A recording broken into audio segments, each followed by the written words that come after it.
The old concert hall stood tall and proud in the heart of the city, its stone walls holding the echoes of 1,000 performances. Every night after the crowds left and the lights dimmed, a single figure moved across the vast wooden stage.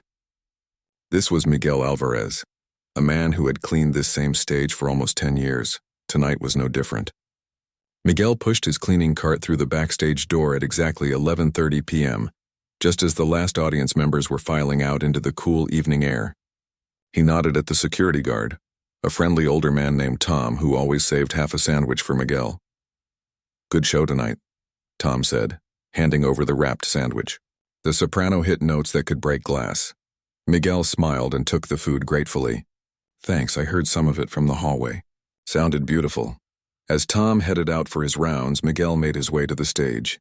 The enormous space always felt different when empty.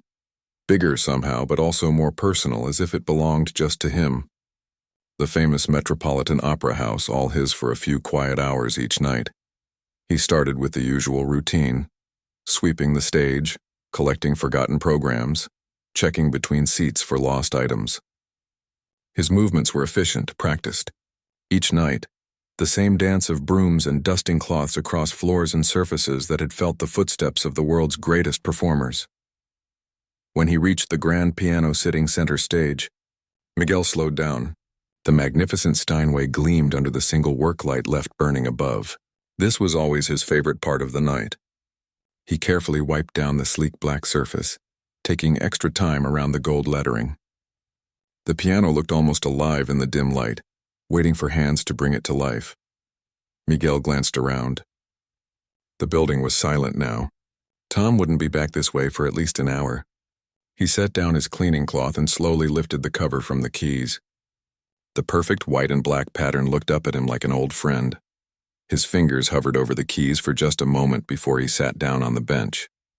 The seat felt both foreign and familiar, a place he had no right to be, yet somehow belonged. He took a deep breath and began to play. The notes of Chopin's Nocturne in E-flat major filled the empty hall, soft at first, then building with confidence. His fingers remembered what his mind had tried to forget. The hours of practice, the dreams of concert halls, the music that had once been the center of his world. Back in his small hometown outside Buenos Aires, Miguel had been something of a local wonder. His talent was spotted early by a kind music teacher who gave him lessons for free, amazed by how quickly the boy could learn. By 16, he was playing with local orchestras. By 18, he'd earned a scholarship to study at the National Conservatory. His parents had been so proud. His father, who worked as a mechanic, and his mother, who cleaned houses, would tell everyone about their son, the pianist. "He'll play in the greatest concert halls in the world someday," his father would say, eyes shining with certainty. And for a while, it seemed that path was clear. Miguel excelled at the conservatory, winning competitions and earning praise from his professors. The future stretched before him, bright with promise, until everything changed. His father's sudden illness came without warning. Cancer, the doctor said, already spread too far. The medical bills mounted quickly, and the family's modest savings disappeared. Miguel's mother took on extra work, but it wasn't enough. The decision wasn't really a decision at all. Family came first. Miguel left school and took whatever jobs he could find. When his father passed away 6 months later, the family was drowning in debt. Miguel's younger sister still needed to finish school, and his mother was exhausted from working 3 jobs. An uncle in New York offered help, a place to stay and connections for work. America, he said, was the land of opportunity. Miguel could earn good money there and send it home. At 22, Miguel said goodbye to his mother and sister, promising to return soon. He packed his few belongings but left his music books behind. There would be no time for music where he was going. His first years in America were harder than he'd imagined. His uncle's connections led to backbreaking work in construction, then kitchens, then a warehouse. The promised good money barely covered his own needs and the small amounts he sent home. He moved from his uncle's crowded apartment to a shared room with other immigrants, each chasing their own version of the American dream. The years passed in a blur of different jobs and shared apartments. Miguel learned English from coworkers and late-night television. He made friends and lost touch with them as they moved on to other cities, other opportunities. He dated occasionally, But relationships were hard to maintain with his unpredictable hours and the constant pressure to save money. Music became a distant memory, something from another life. Sometimes he would hear a piece he once played coming from someone's car or a store speaker, and his fingers would twitch with muscle memory. But he never sought out pianos or performances. That door had closed. Then came the job at the Metropolitan Opera House. Miguel had been working as a night cleaner for an office building when he heard about the opening. The pay was better, and something about being around music again pulled at him. He applied without much hope. Surely such a prestigious place would have high standards even for cleaners. But the head of maintenance, a practical woman named Beverly, cared more about reliability than resumes. Miguel was hired on a trial basis, then kept on when he proved to be thorough and dependable. That was 9 years ago. At first, being surrounded by music again was painful. Hearing the orchestras rehearse during the day before his night shift began would send him into a dark mood that lasted for hours. He would clean quickly, trying not to look at the instruments or the sheet music sometimes left on stands. He took extra shifts when orchestral performances were scheduled, preferring to clean the offices upstairs instead. But time softened the edges of his regret. Gradually, he found himself lingering during rehearsals, standing in the shadows of the wings to listen. He began to read the programs left behind, learning about the performers and composers. The music he had once shut out became a quiet companion to his nights. And sometimes, like tonight when the building was empty and the hour was late, he would allow himself this small taste of what might have been, his private concerts for an audience of ghosts. The Chopin piece ended, its final notes hanging in the air of the grand hall. Miguel sat still for a moment, hands resting lightly on the keys. Then he carefully closed the cover and stood, returning to his cart and cloths. There was still work to be done. The brass railings needed polishing, and the conductor's podium had a scuff mark from someone's shoe. As he worked, Miguel hummed softly to himself. The melody wasn't Chopin now, but something newer, something forming itself in his mind. He used to compose his own music, small pieces that his professors had encouraged him to develop. That creative spark had been buried for years, but lately, he'd felt it flickering back to life. In the small apartment he now had to himself, a luxury after years of roommates, he had recently bought a second-hand electronic keyboard. Nothing fancy, just a basic model he'd found online for a price he could afford. He was rusty, his technique nowhere near what it once was. But each night after work, he would play for an hour before sleeping, his fingers slowly remembering their old skills. His sister's son, a nephew he'd never met in person, had just turned 8. The boy was showing interest in music according to his mother's video calls. Miguel had promised to record some simple pieces to send him, maybe even teach him long distance. It was a small connection to the life he'd left behind, a thread of music stretching across continents. Miguel finished polishing the brass and stepped back to check his work. The concert hall gleamed in the low light, ready for tomorrow's performance. No one would ever know that the janitor had played his own midnight concert on the famous stage. No one would guess that the man who emptied trash bins and mopped floors could make the grand piano sing with emotion that would bring tears to eyes. But Miguel knew. And somehow that was enough for now. He gathered his cleaning supplies, took one last look at the silent stage, and headed for the exit. Tomorrow night, after the applause had faded and the musicians had gone home, the stage would be his again. For a few stolen moments, he could remember the man he had once planned to be. Miguel arrived at work earlier than usual that Tuesday evening.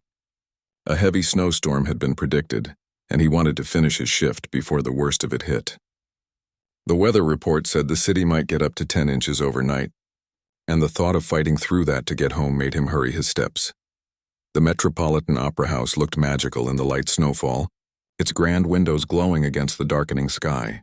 As Miguel approached the staff entrance, he noticed something odd.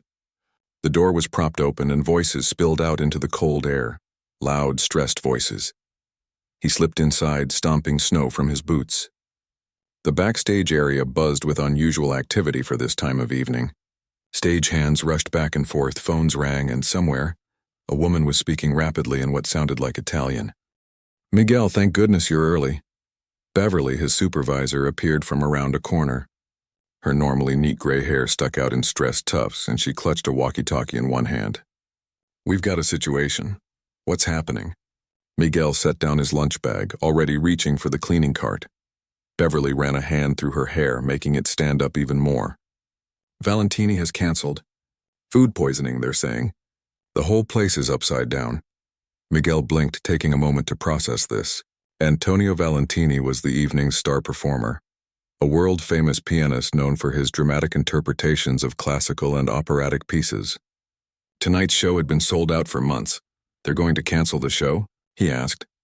Not if Director Rousseau has anything to say about it. She's been on the phone for the last 2 hours trying to find a replacement. But it's looking impossible. The snowstorm has already delayed flights, and no one local seems available on such short notice. Beverly sighed. I need you to clean the stage as usual, but skip the back offices tonight. We've got critics and big donors out there already, and we need the public areas spotless, whatever happens. Miguel nodded and headed toward the stage with his cart. As he pushed through the heavy curtains, he could see stagehands adjusting lights and moving sheet music. The magnificent grand piano sat center stage, already positioned for a performance that might not happen. The house lights were still up, and Miguel could see people beginning to fill the front rows. Men in dark suits, women in elegant dresses, all here for an evening of beautiful music that now hung in the balance. He started his work quietly, trying to stay out of the way of the frantic staff. From snippets of conversation, he gathered that Madame Rousseau, the opera's artistic director, was trying to convince someone named Chen to step in. Then that plan fell through when Chen's car skidded off the road in the worsening weather. We can't just put the understudy on, a man in a black turtleneck was saying into his phone.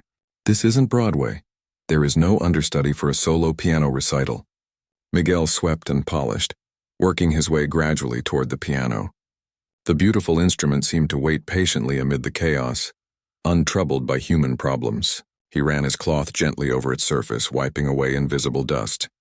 The auditorium continued to fill. The scheduled start time came and went. Miguel could hear the murmur of the audience growing louder, more restless. Ushers moved through the aisles, offering vague reassurances about a slight delay. We're going to have to refund everyone, a young woman in a headset said, passing by Miguel. The director's making the announcement in 5 minutes. Miguel looked at the piano, then out at the audience. So many people dressed up, excited for a night of beautiful music. Some had probably hired babysitters, made dinner reservations for after the show, planned their whole evening around this performance. Now they would go home disappointed. Without thinking, Miguel glanced down at his hands. His fingernails were clean. He always kept them neatly trimmed for piano practice. His calluses from years of cleaning had built up alongside the old pianist's calluses on his fingertips. When was the last time he'd played for anyone besides himself? Excuse me, you're the cleaning staff, correct? A sharp voice interrupted his thoughts. Miguel looked up to see a tall, elegant woman with steel-gray hair pulled into a severe bun. Her black dress and red scarf screamed authority, as did her piercing gaze. This could only be Madame Rousseau herself. Yes, ma'am, he replied, straightening up. I'm almost finished here. But she wasn't looking at his cleaning cart or his work.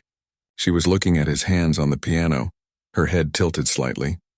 I heard music earlier today during my lunch break, she said. Around 1 o'clock. I was in my office with the door closed on a call with Milan. But when I finished, I walked past the main stage and heard someone playing Puccini. Nessun Dorma. It was unusual. Not our regular rehearsal pianist style. Miguel felt heat rise to his face. He'd come in early that day to wax the stage floor. During his lunch break, he'd played a few pieces, thinking the building was nearly empty. I apologize if I disturbed anyone, he said, looking down. I know I shouldn't touch the instruments. That was you? Her eyebrows rose slightly. You played that arrangement of Nessun Dorma? He nodded, bracing for a reprimand or worse. Where did you study? She asked instead. The question caught him off guard. The National Conservatory in Buenos Aires, but that was a long time ago. I didn't finish. She studied him for a long moment, her sharp eyes taking in his work uniform, his weathered face, the cleaning cart beside him. Can you still play it? The full piece, not just the section I heard? She asked. Miguel hesitated. Yes, probably. I practice sometimes, but not on a piano like this. She glanced toward the wings where a man was gesturing urgently to her. The audience's murmur had grown louder, less patient. What else do you know? Operatic pieces, classical repertoire? Miguel's mind raced through the music he still practiced on his small keyboard at home. Some Chopin, Rachmaninoff, several Bach preludes, more Puccini, O mio babino caro, La Bohème, Mozart's Rondo alla Turca, Beethoven's Moonlight Sonata, all three movements. Her eyes widened slightly at the last piece. All three? Most amateurs only play the first. I'm rusty on the third, he admitted. The tempo. What about Liszt's La Campanella? She interrupted. He shook his head. No, that one always gave me trouble. But I can play his Un Sospiro and Liebestrom No. 3. She looked at him with new interest, then glanced out at the increasingly restless audience. The man in the wings was now waving frantically. Wait here, she commanded, then strode off toward him. Miguel stood awkwardly by the piano, his cleaning cloth still in hand. What had just happened? Why was the director asking about his musical repertoire? Surely she wasn't considering, but she was. 3 minutes later, she returned with the man in the turtleneck and a younger woman clutching a tablet. This is absolutely insane, Turtleneck was saying. We have no idea if he can actually play at performance level. For all we know, he could be delusional or, I heard him, Richard, Madame Rousseau cut him off. He has technique. And right now, he's our only option besides canceling and refunding 342 tickets, including to the Times critic who has never given us a good review and would love another reason to call us elitist and out of touch. She turned to Miguel. Mr. Alvarez, he supplied. Miguel Alvarez. Mr. Alvarez, I am proposing something unconventional. We need a pianist. Our audience has been waiting for 30 minutes already. Would you be willing to perform? Miguel's heart seemed to stop, then restart at double speed. Me perform? Here. He gestured at the grand auditorium, the hundreds of seats now filled with people who had paid to hear a world-class musician. It's this or cancel, she said simply. But I'm not prepared.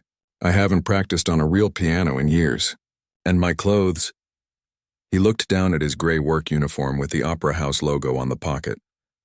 Renata will find you something to wear, she said, nodding at the young woman with the tablet. You'll have 40 minutes to warm up backstage while we make an announcement about the change in performer. We'll cut the program to only pieces you're comfortable with. This is crazy, Richard muttered. It was crazy. Miguel knew it was. He should say no.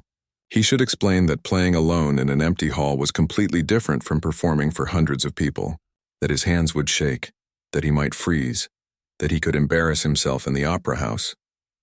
But another part of him, a part that had been silent for so long, was suddenly wide awake and screaming.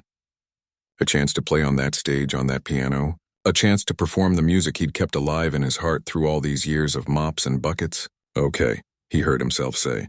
I'll do it. The next 40 minutes passed in a blur. Renata rushed him to a small dressing room and returned with a tuxedo that had been intended for a baritone who was performing next week. He's bigger than you, she said, handing over the clothes. But we can pin it. The tux swam on Miguel's lean frame, but with safety pins and tape they made it presentable. His work boots were replaced with shiny dress shoes that pinched his toes. Someone brought him a glass of water and asked about his program selections. Meanwhile, out in the auditorium, Madame Rousseau was addressing the audience. Through the backstage speakers, Miguel could hear her smooth, authoritative voice. Regret to inform you that Maestro Valentini is indisposed and unable to perform this evening. However, we are extremely fortunate to present a last-minute replacement who will perform a slightly modified program. Please welcome to the stage, making his Metropolitan Opera House debut, pianist Miguel Alvarez. There was polite applause mixed with confused murmurs. Miguel stood in the wings, his heart hammering so hard he thought it might break his ribs. A stagehand adjusted his bow tie and whispered, "Good luck, man." Then suddenly he was walking out onto the stage he had cleaned thousands of times. The lights were blinding, the audience a sea of indistinct faces. The grand piano waited for him, its lid raised, its keys exposed. He had crossed this stage countless times with a mop, a duster, a vacuum. Now he crossed it as a performer, each step taking him closer to the dream he had abandoned decades ago. As he sat down at the piano bench, adjusted it slightly, and placed his hands above the keys, a strange calm settled over him. Whatever happened next, whether he played brilliantly or terribly, whether the audience cheered or demanded their money back, he was about to make music on one of the greatest stages in the world. For the first time in many years, Miguel Alvarez felt truly alive. The spotlight felt hot on Miguel's face as he sat before the gleaming grand piano. 300 pairs of eyes watched him from the darkened auditorium. The silence was so complete he could hear the soft hum of the heating system and the occasional cough from the audience. Some people were whispering, no doubt wondering who this unknown man was and why he was replacing the famous Antonio Valentini. Miguel looked down at his hands resting on the keys. They weren't the hands of a concert pianist anymore. The skin was rougher now, with small scars from years of work with cleaning chemicals and tools. But they still remembered. 10,000 hours of practice couldn't be completely forgotten, even after all these years. He took a deep breath and began with Chopin's Nocturne in E-flat major, the same piece he often played during his midnight sessions on this very piano. The familiar notes filled the hall, tentative at first, like a bird unsure about leaving its nest. Miguel kept his eyes on the keys, afraid to look up at the audience. The first minute was shaky. His fingers felt stiff, and he missed a few notes in the left-hand accompaniment. Sweat beaded on his forehead despite the cool air. What was he doing here? He was a janitor, not a performer. These people had paid to hear a master, not watch a middle-aged cleaning man fumble through pieces he used to know. But then something shifted. As the music flowed through him, Miguel began to relax. His body remembered the gentle sway that followed the melody, the slight lean into the more emotional phrases. His fingers found their old confidence. The Chopin piece was coming to life under his hands, singing out to the silent hall. When the final notes of the nocturne faded, there was a moment of complete stillness. Then applause, hesitant at first, then growing warmer. Miguel finally dared to look up. The faces he could see in the front rows showed surprise, maybe even a hint of approval. Encouraged, he moved on to his next piece, Mozart's Rondo alla Turca. This playful, technical showcase was a stark contrast to the dreamy Chopin. Miguel's fingers danced across the keys with growing assurance. He'd played this piece so many times he could probably do it in his sleep. The familiar patterns flowed naturally, and he even found himself adding small interpretive touches that hadn't been part of his practice sessions. The audience responded with more enthusiastic applause. He could sense their surprise. This last-minute replacement wasn't just acceptable. He was good. Not world-class perhaps, but genuinely good. For his third piece, Miguel had chosen Beethoven's Moonlight Sonata, but only the first movement, the famously haunting adagio that everyone knows. As he began the rippling triplet pattern, he closed his eyes, letting the music guide him. This piece had always spoken to him of loneliness, of beauty tinged with sadness. Tonight, it felt like his own story. Halfway through, he opened his eyes and noticed something strange. The audience had completely disappeared. Not literally, of course, they were still sitting in their seats. But in his mind, they had faded away. It was just him and the piano now, having a conversation they'd started decades ago and somehow never quite finished. When the final notes of the Moonlight resonated through the hall, the silence that followed felt sacred. Miguel sat still, hands hovering above the keys, not wanting to break the spell. The applause, when it came, was different this time, deeper, more respectful. He had connected with them. They had felt what he felt. Miguel stood and gave a small bow, the way he remembered his teachers doing at student recitals long ago. He could feel his heart pounding in his chest. 3 pieces down, 2 to go. He was actually doing this.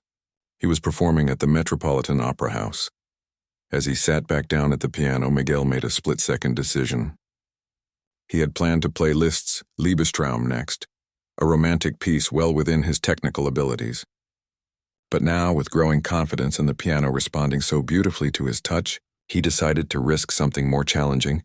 He would play all 3 movements of the Moonlight Sonata, including the notoriously difficult third movement with its thunderous arpeggios and lightning-fast passages. Miguel took a deep breath and launched into the delicate, flowing second movement. The contrast with the dreamy first movement caught the audience by surprise. He could hear a murmur ripple through the hall. This allegretto served as a bridge between the calm of the first movement and the storm of the third. As the second movement ended, Miguel paused only briefly before attacking the third. His fingers flew across the keys in the rapid arpeggios that had challenged pianists for centuries. Each note needed to be crystal clear despite the frantic tempo. It was like riding a wild horse. You either kept control or you were thrown. Halfway through, Miguel hit a section he had always struggled with. His fingers tangled for a moment and he faltered. A wrong note rang out, then another. His rhythm wavered. The old Miguel would have crumbled at this point, devastated by the mistakes. But this new Miguel, the one who had spent years cleaning up other people's messes, knew that everyone makes mistakes. The important thing was what you did next. He took a quick breath, found his place in the music, and dived back in. The recovery wasn't perfect, but it was honest. He wasn't pretending to be flawless. He was just a man doing his best with the gift he had nearly forgotten he possessed. The final chords of the third movement crashed through the hall like waves against a cliff. Miguel's hands came down for the last thunderous notes, and then there was silence. For 3 heartbeats, no one moved. Then the audience erupted. It wasn't just polite applause now. It was enthusiastic, with some people even standing. Miguel rose shakily to his feet, bowing deeper this time, overwhelmed by the response. As the applause continued, he caught sight of Madame Rousseau standing in the wings. She was smiling, actually smiling, and giving him an approving nod. Next to her, Richard in the turtleneck looked completely stunned, his mouth slightly open. Miguel returned to the piano for his final piece. He had saved his favorite for last, Puccini's Nessun Dorma arranged for piano. This famous tenor aria from the opera Turandot was about triumph against impossible odds, about hope and love and determination. It felt right for tonight. The opening notes were soft, mysterious, setting the scene. As the piece built toward its famous climax, Miguel felt something shift inside him. The years of quiet regret, of wondering what might have been, they didn't disappear, but they transformed. This moment right now was a gift he never thought he'd receive. Whether he ever played in public again or went back to only cleaning this stage, he would always have tonight. The famous melody soared as his hands coaxed every bit of voice from the piano. He wasn't just playing the notes as written, he was singing through his fingers, telling his own story. The technical arrangement called for the pianist to handle both the orchestral backdrop and the tenor's soaring line. It required careful balance, subtle pedaling, and complete control. Miguel gave it everything he had. His interpretation wasn't precisely what was written on the page. It had touches of his Argentine background, hints of the tango rhythms he'd grown up with, and the soul of someone who had known both dreams and disappointments. As the piece reached its triumphant conclusion, Miguel felt tears in his eyes. Not sad tears, but tears of release. The final notes rang out, powerful and clear, filling every corner of the great hall. Vincerò, vincerò, the music declared. I will win! I will win! The applause was immediate and thunderous. People rose to their feet all across the auditorium. Miguel stood and bowed deeply, his heart too full for words. He bowed again, then gestured toward the magnificent piano, giving it credit for the magic they had created together. As he turned to leave the stage, he saw Beverly standing in the wings, her mouth open in shock. Next to her was Tom, the security guard, clapping wildly with tears streaming down his weathered face. And behind them, the stagehands and office staff had gathered, all watching with expressions of disbelief and delight. Miguel walked toward them on shaky legs, feeling like he might collapse now that the performance was over. The applause continued behind him, growing even louder when someone shouted, "Bravo!" As he reached the wings, Beverly grabbed his arm to steady him. "Miguel," she whispered, her voice choked with emotion, "why didn't you ever tell us?" He looked back at the piano, still gleaming under the spotlight. "I didn't know myself," he said softly. "Not anymore." Madame Rousseau approached, her stern face now animated with excitement. "They want an encore," she said. "Do you have anything else prepared?" Miguel thought for a moment, then nodded. He did have one more piece, a simple folk song from his childhood that his mother used to sing. He had arranged it for piano years ago, during his conservatory days. He walked back onto the stage, the applause swelling again as he appeared. Sitting once more at the piano, he felt different now. The fear was gone. The stage no longer felt foreign. For these few precious minutes, he was exactly where he belonged. His fingers found the keys, and he began to play one last time for the audience that had witnessed his return from the shadows. The morning after his unexpected performance, Miguel woke up in his small apartment feeling like he'd dreamed the whole thing. The only proof it had actually happened was the borrowed tuxedo hanging on his closet door and a text from Beverly asking if he was coming to work tonight. He stared at the ceiling, replaying moments from the previous evening. The shocked faces in the audience, the feeling of the spotlight, the way the magnificent grand piano had responded to his touch, so different from his second-hand keyboard, and most of all, the thunderous applause that had followed him off stage after his encore. Miguel had left the opera house in a daze. Madame Rousseau had tried to speak with him, but he'd been too overwhelmed for conversation. Richard in the turtleneck had pressed a business card into his hand with instructions to call tomorrow. Several audience members had approached him as he slipped through the lobby, still in the too-big tuxedo, but he'd mumbled apologies and kept moving. Now, in the cold light of morning, reality was setting in. He'd have to return to work tonight, pick up his mop and cleaning cart, and go back to being invisible. The thought created a strange ache in his chest. His phone buzzed again. A number he didn't recognize. He hesitated, then answered. "Is this Miguel Alvarez?" a woman's crisp voice asked. "Yes, speaking. This is Lisa Wong from the New York Times. I was at your performance last night. I'd like to talk to you for a piece I'm writing." Miguel nearly dropped the phone. "The Times? You're writing about me. Everyone's writing about you, Mr. Alvarez. You're trending on social media." "Didn't you know?" He hadn't known. Miguel didn't use social media much, just enough to stay connected with his family back in Argentina. With shaking hands, he opened his laptop while still on the call and typed his name into a search engine. Videos appeared immediately. Someone had recorded his performance of Nessun Dorma on a phone, and it already had over 100,000 views. The headline read, "Janitor stuns opera audience with last-minute performance." Other videos were popping up too.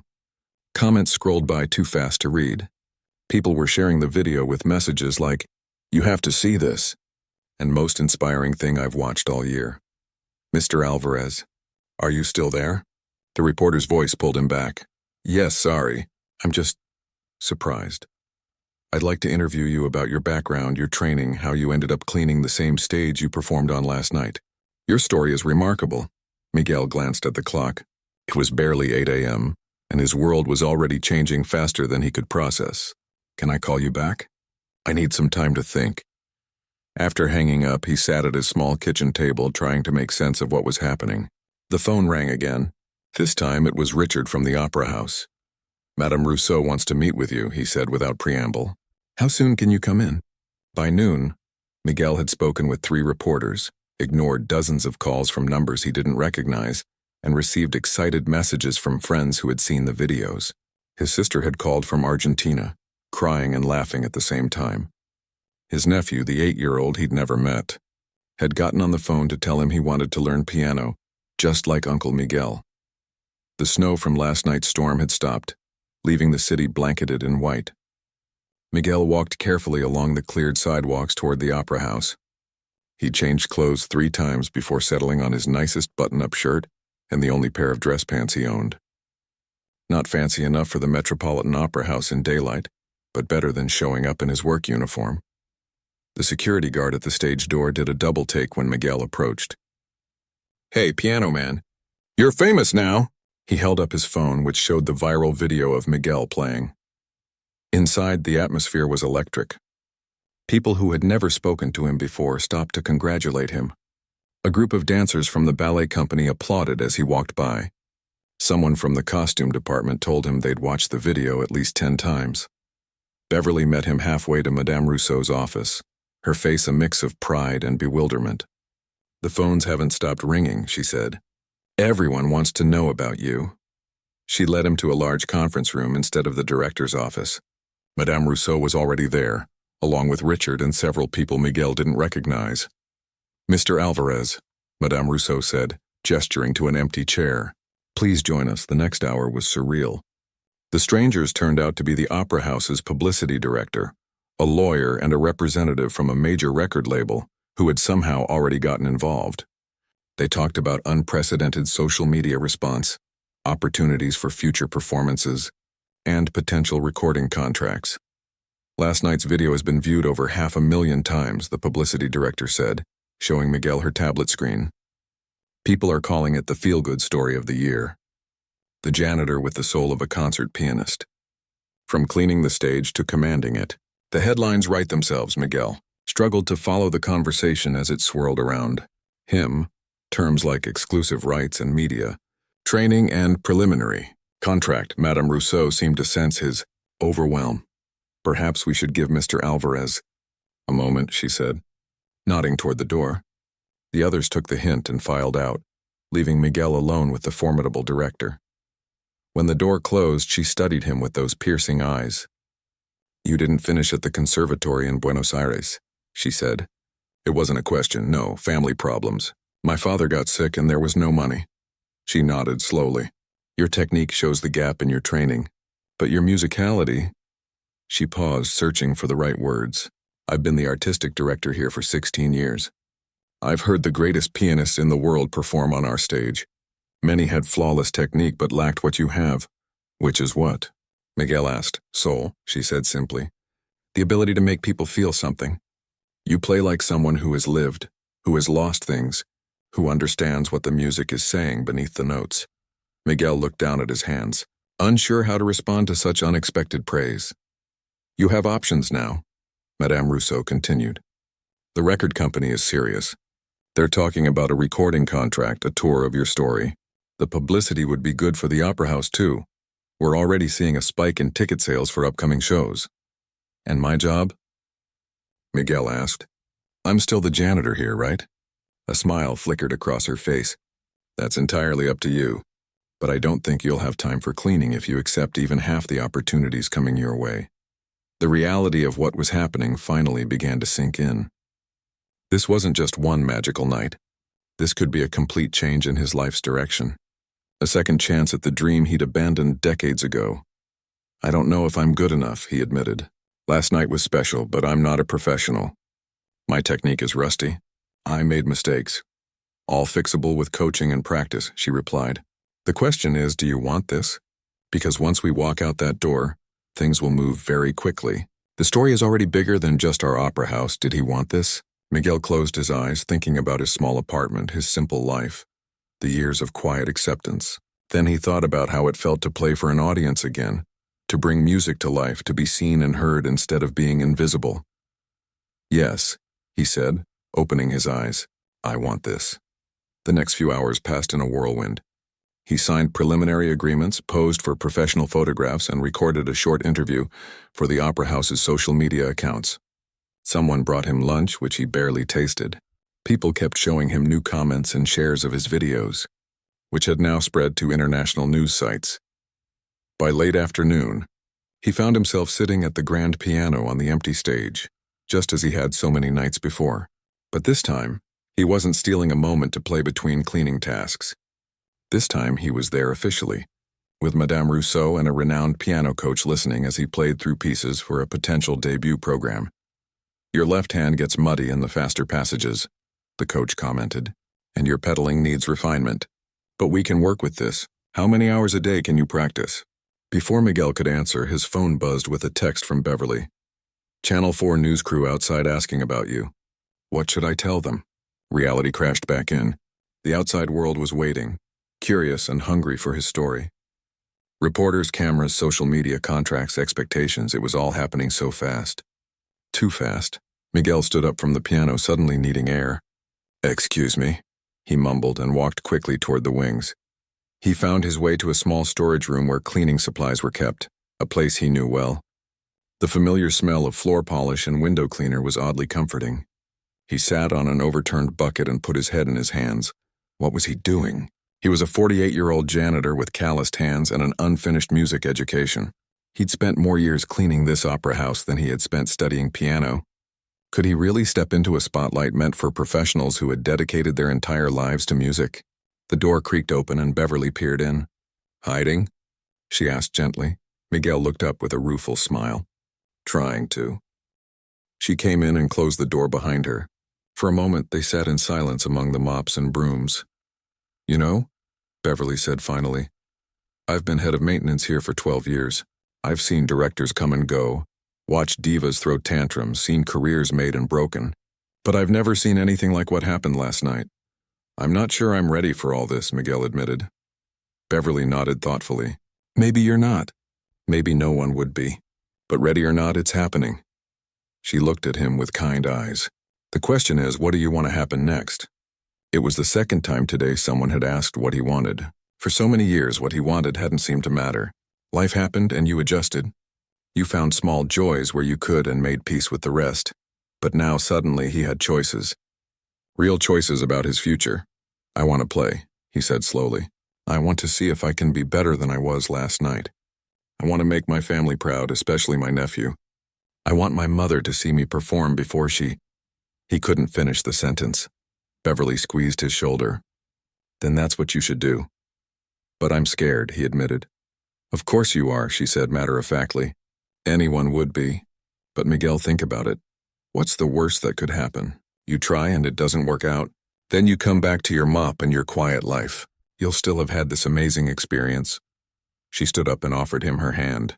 But what if it does work out? Miguel took her hand and stood up. She was right. The worst outcome still left him exactly where he had been 2 days ago. But the best outcome, that was worth facing a few cameras for. Tell the news crew I'll be out in 10 minutes, he said. As they walked out of the storage room, Miguel glanced back at the cleaning cart in the corner. For now, at least, someone else would have to make sure the stage was spotless.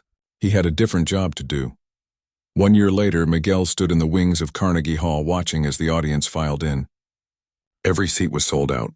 His name was on the marquee outside and printed in elegant font on programs being handed out at the door.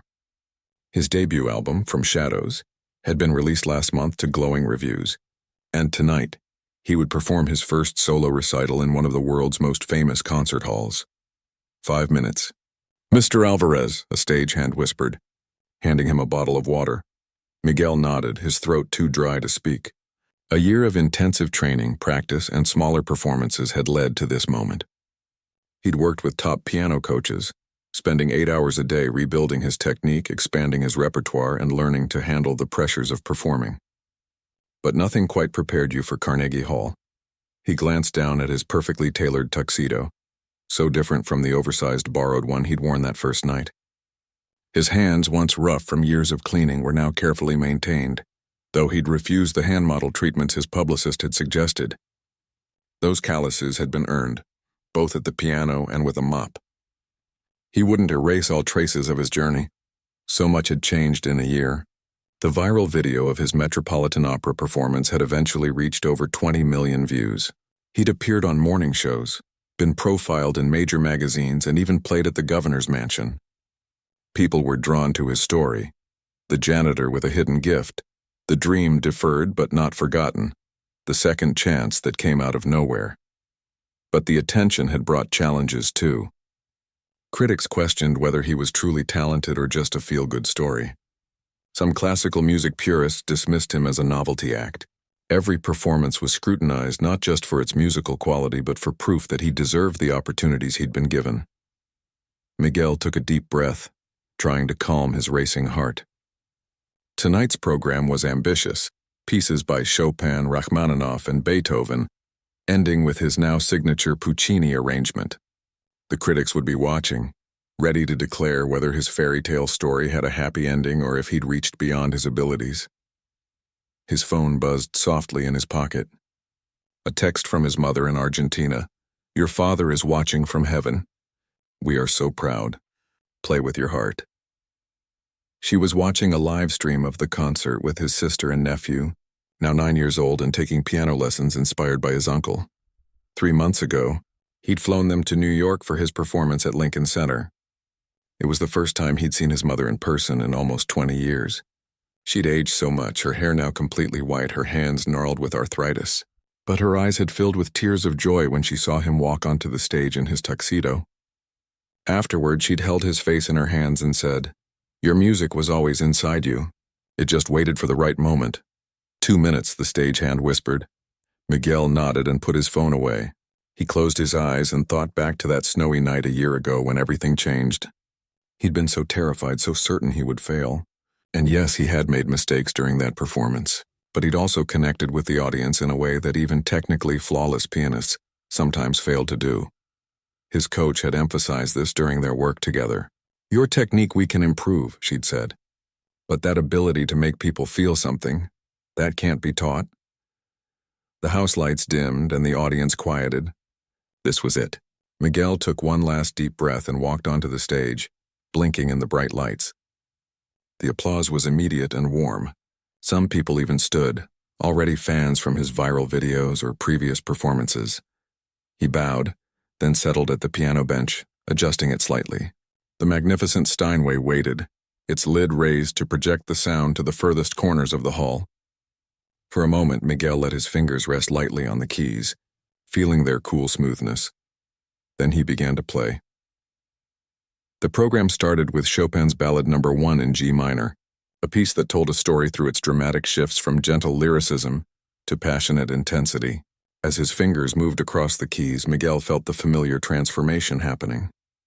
His nervousness faded, replaced by total immersion in the music. The audience disappeared. The critics disappeared. Even his own thoughts about technique and timing faded into the background. There was only the music now speaking through him. When the final chords of the Chopin rang out, the audience erupted in applause. Miguel bowed from his seat, then moved directly into his next piece. As the evening progressed, he felt increasingly at home on the stage. This was where he belonged. Not hiding in the shadows with a mop, but here in the light, sharing the music that had lived in his heart all these years. During the intermission, he paced in the small green room, sipping water and stretching his fingers. Beverly had flown in for the concert and came backstage to see him.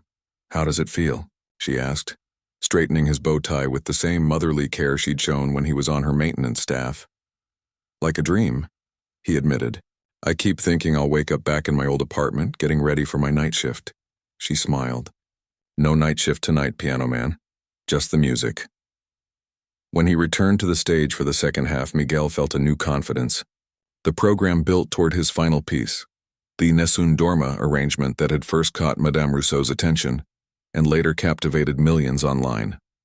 But before that, he had a surprise. He'd spent months working on an original composition, something he hadn't done since his conservatory days. Titled Night Cleaning, it was a piece that captured his years of solitude on the empty stage of the Metropolitan Opera House. The quiet, the occasional melody played in darkness, the dream set aside but never completely forgotten. He hadn't listed it in the program. Now he spoke directly to the audience for the first time. "Before I play my final scheduled piece," he said, his voice amplified by the microphone near the piano, "I'd like to share something new. This is a piece I composed about my years as a night cleaner at the Met, about the music I played when no one was listening, about waiting in the dark for a light that finally came." The piece began softly, with simple, almost melancholy phrases that echoed in the hall. Gradually, other musical elements entered. Hints of the classical pieces he used to play during his midnight sessions, subtle references to the operas he'd heard while cleaning. The composition built slowly toward a moment of transformation, where the melancholy themes were reborn in a new, hopeful form. As the final notes faded away, there was that magical moment of silence that musicians live for. When an audience is so moved, they need a moment before they can even applaud. Then the hall erupted. People rose to their feet, some wiping away tears. Miguel felt his own eyes growing wet. This piece was the most personal thing he'd ever shared. It wasn't technically perfect. His composition skills were still developing. But it was honest. It was his story told in the language he knew best. After the standing ovation subsided, Miguel moved to his final piece, the now famous Nessun Dorma arrangement. He played it with all the emotion and skill he'd developed over the past year of intensive training. The triumphant high notes sang out, filling Carnegie Hall with their message of perseverance and ultimate victory. When the final chord sounded, the audience was on its feet instantly. The applause seemed to go on forever. Miguel stood and bowed deeply, overwhelmed by the response. Flowers were brought to the stage. He bowed again and again, trying to take in every detail of this moment. As he finally left the stage,